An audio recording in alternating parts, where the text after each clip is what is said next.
Hello दोस्तों, welcome to my YouTube channel Jagriti education channel में आपका स्वागत है। आज मैं आप लोगों के सामने जीव विज्ञान की शाखा लेकर आई हूँ। उससे संबंधित उसमें किसका अध्ययन किया जाता है ये बताएंगे।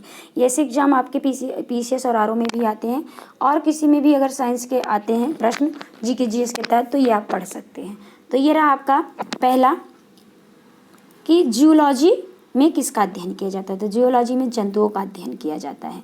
और दूसरा है बॉटनी। बॉटनी में किसका अध्ययन किया जाता है? पादपों का अध्ययन किया जाता है।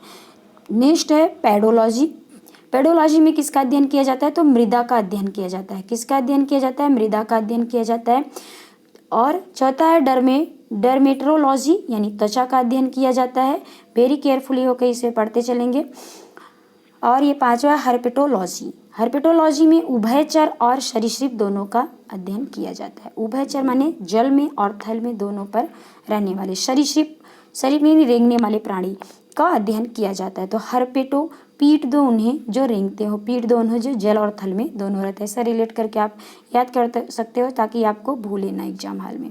इसमें 4 क्वेश्चन मैचिंग में आएंगे अथवा क्वेश्चन पूछेंगे तो 1-2 क्वेश्चन पूछ सकते हैं। तो आप इसको पढ़ लीजिए, जो ज़्यादा इंपॉर्टेंट है उसको हम बताते चलेंगे। सोरोलॉजी यानी छिपकलियों का अध्ययन। और नेक्स्ट देखते हैं साइटोलॉजी। साइटोलॉजी में कोशिकाओं का अध्ययन किया जाता है। आप इसको नोट डाउन करते हुए चलिए और ज़्यादा से ज़्यादा मात्रा में शेयर भी करते चलिए। क्वेश्चन 1-2 ही आते हैं पर वो भी हमारा गलत हो जाता है तो 2 नंबर चले जाते हैं। इसलिए वेरी केयरफुली होकर इसको नोट डाउन कर लीजिए और एग्जाम में जाने से पहले सरसरी निगाह इस पर डाल लीजिए, यानी रिवीजन भी हो जाएगा आपको कौन सा है। एंटोमोलॉजी आप रिलेट करके थोड़ा याद करेंगे तो भूलेगा कम। जैसे एंटोमोलॉजी कीड़ों का अध्ययन, कीड़ों से भाई दूर रहो नहीं तो एंटीबायोटिक खानी पड़ेगी। तो ऐसे करके माइकोलॉजी, माइके में कौन जाता है? तो माइको में कवक, कवक जाते हैं माइका, ऐसे याद कर लो। माइकोलॉजी में कवक का अध्ययन किया जाता है। एंथ्रोलॉजी में पुष्पों का अध्ययन किया जाता है। ये रहा पुष्पों का अध्ययन किया जाता है। नेक्स्ट देखते हैं पिशीकल्चर बहुत मात्रा में आता है। पिशीकल्चर बहुत बार आया है, मत्स्य पालन वाला, तो ये इंपॉर्टेंट है आपके लिए। आप इसको नोट डाउन करते हुए चलिए, जो इंपॉर्टेंट है उसको इंपॉर्टेंट लगाते हुए चलिए। और देखिए पिशीकल्चर मोस्ट इंपॉर्टेंट। पोमोलॉजी भी कई बार आ चुका है, आप इसको रिलेट करते हुए चलेंगे कि पोमोलॉजी फलों का अध्ययन किया जाता है। पोमो मतलब पपैया, ऐसे लगा ले, पपैया क्या चीज़ है? फल है, तो पोमोलॉजी फलों का अध्ययन। तो ऐसे पोषे पपैया याद करके आ जाएगा ध्यान में कि फल है। डेंड्रोलॉजी देखते हैं, डेंड्रोलॉजी में क्या किया जाता है? वृक्षों और झाड़ियों का अध्ययन किया जाता है।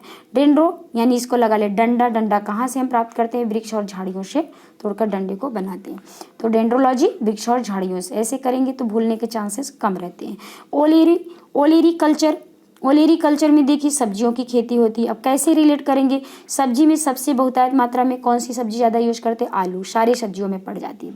तो ओलेरी आलू से लगा लीजिए, आलू कल्चर ऐसे लगा। आलू किस में आता है? सब्जियों में आता है। ऐसा आप एग्जाम हाल में रिलेट करेंगे तो भूलने के चांसेस कम रहेंगे, कन्फ्यूजिंग कम रहेगी, वरना हम कन्फ्यूज हो जाते हैं। ओलेरी कल्चर में सब्जियों की खेती की जाती है, मैचिंग में आता है। 4-4 साथ में आएंगे, चारों के एक दूसरे में मैच करना पड़ेगा।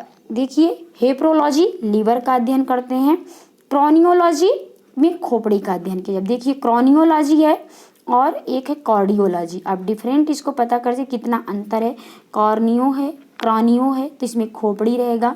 कार्डियोलॉजी में दिल या हृदय का अध्ययन किया जाता है, हृदय से संबंधित अध्ययन इसमें किया जाता है। हृदय भी आए तो लगा दो, दिल आए तो भी लगा दो। और फाइकोलॉजी है, फाइकोलॉजी में शैवाल का अध्ययन किया जाता है। शैवाल किसके कहते हैं? जैसे काई तालाब में इसको हम शैवाल बोलते हैं। शैवालो तो फेंको शैवाल को, फाइकोलॉजी जैसे शैवालों को फेंक दो, ऐसा आप रिलेट कर सकते हैं। ये रहा आपका 18 मोस्ट इंपॉर्टेंट जीव विज्ञान की शाखा उससे संबंधित अध्ययन। इसमें से अगर 1-2 भी आपका फंस गया तो नंबर नहीं कटेगा। आई होप आप लोग इसको याद कर लेंगे और अपनी एग्जाम को क्रैक करके आएंगे। Thank you for watching. जय हिंद, जय भारत।